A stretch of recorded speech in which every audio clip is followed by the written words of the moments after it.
산을 남성적인 산으로 본 거예요. 근데 아까 봤듯이 후지산은 남성적인 산이 아니에요. 굉장히 온화한 부드러운 산이에요. 근데 가까이 보면 이렇게 하늘에 불쑥 솟아 있어요. 이렇게 상당히 가까운데 불쑥 솟아 있어요. 그게 상당히 먼 곳에서도 위에 올려봐야 돼요. 아주 먼 곳인데도. 이게 이 후지산이 일본 역사의 전면으로 등장하고 일본의 상징적인 산이 된 것은 동경으로 수도가 전두되고 세력이 동경으로 가면서부터 후지산이 등장한 거예요.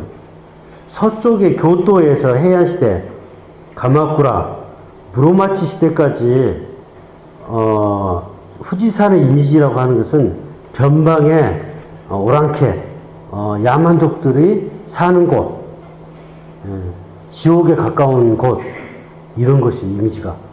수시로 후지산 위에서 불을 뿜거든. 그리고 그 근방에는 한번 불을 뿜으면요, 근방에 재가 가득 쌓이기 때문에 사람이 살 수 없어요. 거기서 밭을 농사 짓고 사는 사람들이 후지산이 한번 폭발하면 먹을 것이 없어서 사람을 잡아먹어야 돼요. 그런 아주 그런 산, 무서운 산. 그리고 후지산이 처음에 이렇게 높지 않았어요. 산이 몇 개가 여기서 낮은데 폭발하면서 높아진 거예요. 또 폭발하면 또 높아질지도 몰라요. 그리고 이 생긴 것이 일본 역사에서 보면 상당히 초창기 저런 모습은 아니었고 낮았는데 갈수록 이렇게 솟아올라가지고 이제 에도에 사람들이 일본이 에도 시대에 에도를 중심으로 일본 정치, 경제, 사회, 문화가 움직이기 시작하면서부터 후지산에 대한 이미지가 이제 전 일본의 상징적인 산으로 된 거예요. 일본을 상징하는. 삼성이 한때는 한국 회사라는 게 너무 밝히고 싶지 않아서, 그래서 일본 스모 선수를 갖다 놓고 이제 삼성 제품을 선전하게 하고 멋지게 했는데 후지산도 이용하고 싶은 거예요. 그래서 후지산 같이 비슷한 산을 난민가에서 찾아가지고 그 배경으로 딱 삼성 광고를 보냈어요. 근데 아주 흡사한데 후지산은 아니에요. 근데 후지산 같이 생긴 산은 전 세계에 굉장히 많아요. 왜? 화산산이기 때문에. 화산산은 되게 이런 식으로 우리 백록담도 멀리서 보면 좀 비슷해요. 이런 비슷한 산들이 많아요. 그래서 삼성이 후지산은 아니고 다른 산인데 우리가 후지산을 찍은 건 아니다. 근데 어떻게 보면 후지산 그런 마케팅을 한 적이 있어요. 근데 그야말로 일본의 상징적인 산이 됐죠.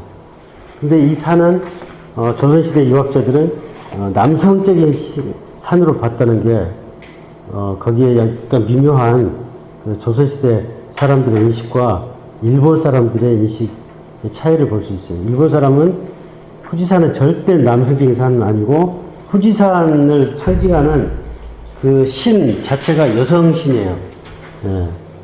여성신. 후지산 근방에 있는 신사들이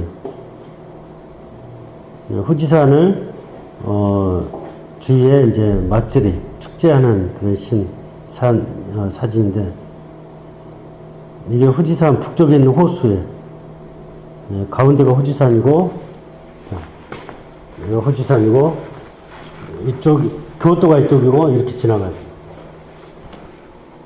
이 거리가 한 차를 타고 돌아도 한 하루 정도 걸릴 거예요 아마. 여기서부터 가마쿠라는 이쯤 있어요. 닉 가마쿠라 있죠.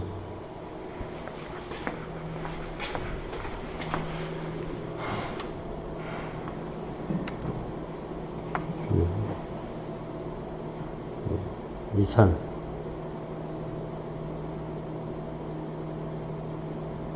이것은 아까 일년 정종의 대석사라고 하는 곳이에요.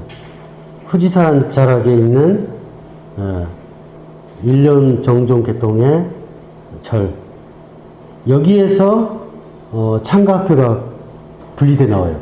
원래 창가학교 신도들이 여기에 이런 사당을 만들었죠. 이 사당 같은 경우는 원래 창가학교 이케다 다이사쿠라고 하는 신도 회장이 건립을 해주죠. 신도들이 돈을 모아서. 원래 1년 정종이에요. 여기 절이고, 대석사라는 절이고, 이 절에 소속된 신도들이 창가학교 멤버들이에요. 그 창가학교 멤버들이 이렇게 이 멋진 전 세계에서 가장 큰 이렇게 성전도 만들어주고 했는데 승려들하고 트러블이 생겨서 독립해버렸죠.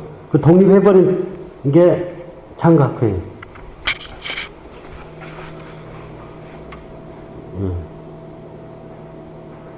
이 바로 그 후지산 산자락이 있어요. 오른쪽에 후지산. 이 후지산이 일본 사람들 머릿속에는 그 여성의 이미지고, 후지산은 그야말로 이 무서운 아주 그 여성들이 여성신인데 아주 분노할 때에는 엄청난 그 피해를 가지고 오는 산이기도 해요. 근데 이 산의 그러니까 에도 시대 초기만 해도 굉장히 여성적인 분위기, 그러니까 모계 사회적인 분위기가 굉장히 강했는데 이제 유학이 전해진 거예요. 초기에. 그러니까 일본 사상사는 결국은 일본적인 사회적인 윤리 도덕이 있는데 중국적인 윤리 도덕이 들어오면서 그 충돌하면서 자기 것을 찾아가는 과정이 에도시대의 사상사라고도 할 수 있어요. 그러면은 그 모계사회, 부계사회로 본다면 모계사회적인 색채를 털어내고 부계사회적인 이 사회로 만들어가는 과정, 그 과정이에요. 이게 왜 중요하냐 하면 여러 가지 도덕적인 문제 이런 것들이 모계사회라고 하는 건요, 지난번에 잠깐 이야기했을지 모르겠는데 부계사회의 반대말은 이 모계사회는 아니에요. 그러니까 엄마가 아빠 노릇을 한 게 모계사회가 아니고, 모계사회라는 것은 좀 부계사회하고는 좀 달라요. 모계사회는 일단 재산이 엄마에서 딸로 이어지는 사회. 그러면 주인은 딸이에요. 그러면 아들은 뭐냐? 그 딸을 보호하는 존재. 그리고 그 아들은 다시 밖에 나가면은 다른 사람의 딸을 위해서 봉사하는 존재. 그리고 우리 집의 주인은 딸이에요. 딸에서 딸로. 그래서 묘를 쓴다. 그러면 엄마 묘 밑에 딸의 묘가 있고, 딸의 묘 밑에 손녀딸의 묘가 있어요. 그러면 남자들은 뭐냐? 남자들은 밖에서 온 엄마의 신랑, 엄마의 신랑이 와서 같이 동거를 하다가 돌아가시면 같이 묘를 이장하고, 그리고 아들의 신랑은 아버지의 아들이 아니에요. 또 다른 데서 아들을 데려와요. 그러면 딸은 또 다른 데서 아들을 데려오고, 그런 사회. 그리고 그 사회는 말하자면 아들이 낳은 자식은 의심해요. 가치가 없어. 아들이 낳은 내 아들의 자식은 가치가 없어요. 딸이 낳은 자식만 진짜 자식이에요. 그러니까 그 딸이 우리 집에서 분명히 딸한테서 애가 나왔다. 그렇게 확인할 수 있는 거고, 아들이 어디 나가가지고 얘를 들어갔다. 그것은 인정을 안 해줘요. 아들은. 그리고 이 집안의 실권은, 그렇다면 집안의 실권은 모든 것을 엄마가 혼자 독단적으로 처리하냐? 그건 아니에요. 집안의 가정사는 엄마를 돕는 엄마의 남자 형제들, 그러니까 삼촌들이 같이 도우는 거예요. 그러니까 집안의 교육이나 이런 것은 아빠는 있어도 되고 없어도 돼요. 아빠는 믿을 수가 없어요. 아빠는 믿을 수가 없고, 아빠 역할을 누가 하냐? 삼촌이에요. 삼촌. 그러니까 엄마의 남동생, 엄마의 오빠가. 그러니까 엄마의 오빠가 여동생을 도우면서 집안의 애들을 또 가르치고. 애들 가르치다는 것은 이제 남자애들 가르치죠. 그럼 그 남자애들 뭐냐? 다시 남자애들의 역할은 뭐냐면 같은 동기, 누나, 여동생을 보살펴 주는 거예요. 그러면 집안의 권력은 어떻게 되냐? 엄마와 외삼촌이 거의 분점을 해요. 엄마가 독자적으로 집안의 모든 일을 하는 건 아니에요. 엄마가 주인은 되지만 삼촌이 주위에서 모든 것을 애들을 어떻게 가르칠지, 애를 어떻게 유학을 보낼지, 그리고 또 그 딸, 엄마의 딸의 밖에서 들어오는 그 신랑감을 맞이하잖아요. 신랑감 전제할 때 엄마가 100% 하는 거 아니에요. 엄마를 돕는 같은 엄마 형제, 오빠나 남동생이 같이 참여하는 거예요. 그렇기 때문에 권력이 분점이 되는 거죠. 이걸 이제 정치 체제로 간다면, 옛날에 히미코라고 하는 이 여왕은 혼자 모든 걸 하는 건 아니에요. 히미코를 둘러싼 남자 형제들이 같이 해요. 그럼 히미코는 상징적인 존재로, 이 중요한 이 신하고 만나는 거, 이런 결정을 하지만 실질적으로 현실적으로 히미코를 도와서 살림도 하고 집안의 그 고용인 하녀들 아니면 하인들을 관리하고 재산 관리는 남자 형제들하고 같이 하는 거예요. 그럼 국가 체제로 본다면 모계 사회의 국가라고 하는 것은 남성도 여성도 같이 공동으로 참여하는 국가예요. 권력 균전.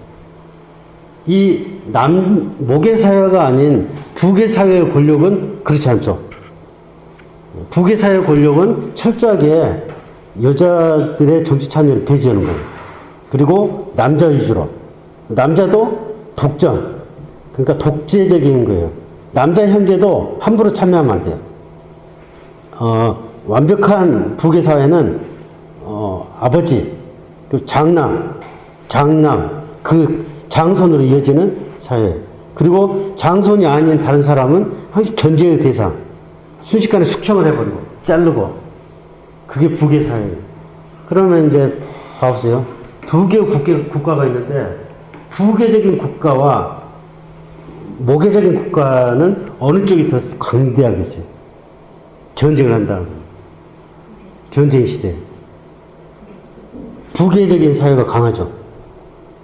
모계적인 사회는 인간적이고 아기자기하고 소규모지만 부계적인 사회는 더 큰 사회를 만드는 거예요. 고구려 커다란 사회. 가야 조그만 음락국가는 모계사회로 하면은 잘 통합이 돼요. 하지만 이 모계사회는 위험해. 붕괴 위험이 있어요. 엄마를 중심으로 삼촌도 많겠죠? 삼촌이 둘, 셋. 엄마하고 셋이서 합의를 해서 이 국가를 운영한다는 것은 위험한 거예요. 순식간에 엄마를, 그리고 그 엄마한테는 엄마를 좋아해서 따라다니는 남자가 있죠. 예, 엄마는 엄마 혼자가 아니에요. 삼촌도 말도 들어야 되고, 엄마를 좋아하는 남자. 그러니까 말하자면 신랑 말도 들어야 돼요. 신랑 세력도 있고. 그리고 엄마가 권력을 내놓으면 이제 딸한테 가죠. 그럼 딸한테는 딸을 좋아하는, 딸하고 사이가 좋은 남자들이 있고, 그리고 딸을 주위에 삼촌들이 있고, 그리고 그 위에 엄마 계통, 아빠 계통 해가지고 복잡해요. 그렇기 때문에 이게 일사불란하게 국가가 발전이 안 되는 거예요. 그래서 커다란 국가, 그러니까 막 등장하기 시작한 춘추 전국시대, 중국 역사에 있어서 막 대규모 막 전쟁이 일어난 시대는 이제 모계사회 필요 없는 거예요. 여성의 권리 필요 없어요. 왜? 여성의 정치, 아까 모계사회의 가장 큰 맹점은 여성이 감정에 의해서, 사랑에 의해서 휘둘릴 수가 있다는 거예요. 남매의 정, 오빠이기 때문에, 남동생이기 때문에, 아니 신랑이기 때문에 막 흔들리는 거예요. 모계사회의 특징이 또 하나는 이 남자들이 그렇게 이 가볍기 때문에, 가벼운 존재고 여성의 존재가 굉장히 강하기 때문에 이 일부 일처제는 존재하지 않아요. 한 남자, 한 여자는 존재하잖아요. 일부 일처제가 존재한다는 것은 강력한 남자가 있기 때문에 존재하는 거예요. 강력한 남자가 있으니까 내 여자는 손대지 마라. 이렇게 되어서 일부일처제예요. 근데 여자가 강한 거예요. 여자가 강하니까 어떤 남자가 저 여자 내 건데 주장할 수 있겠어요? 주장 못해요. 하룻밤 잤다 해서 내 여자기 때문에 나 혼자만 잘 수 있다. 절대 못해요. 어느 날 오빠들이 있어 쫓겨날 수 있어요. 다른 남자가 와가지고 또 독차지할 수 있고. 모계사회. 그렇기 때문에 모계사회라고 하는 것은 약한 사회. 인간적이지만 약한 사회. 그리고 자칫하면 붕괴위기에 놓여 있는 사회.